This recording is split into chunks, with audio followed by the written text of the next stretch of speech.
係中視詠春堂中親會嘅夜龍隊啊。咁每年嘅端午前夕咧，佢哋都會係進行一個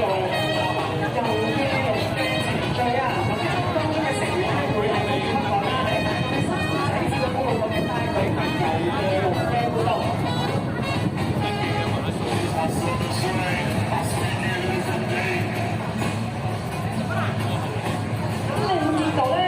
船上面啦，亦都係經常一個叫做龍旗嘅龍船呢個帆布，亦都插上唔同嘅旗幟，包括有令旗、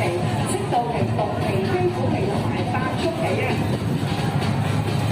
嘅夜龍隊分別會喺三門仔嘅魚排臨碼頭度出發，兩艘船上面咧總共有20多名嘅壯丁，分別穿住石獅同埋中視紅色同埋黃色嘅制服，亦都喺頭上面咧戴住三角形嘅頭帽啊！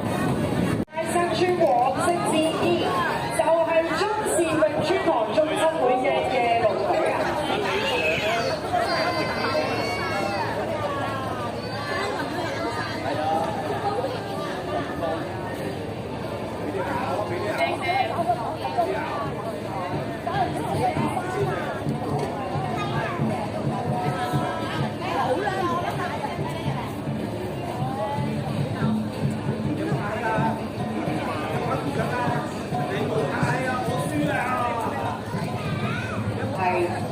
中視詠春堂中親會嘅夜龍隊，咁而後方着住紅色衫嘅咧就係石屎中親花校會嘅夜龍隊，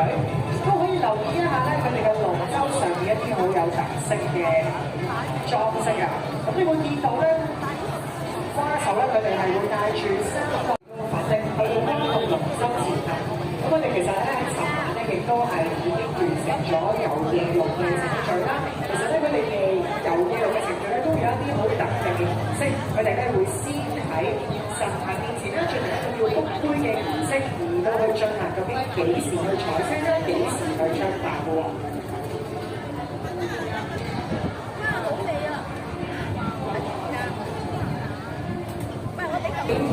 當然亦都唔少得我哋幕後功臣蘇文英女士陪同啊！多謝蘇女士咧成功向香港飛為目的。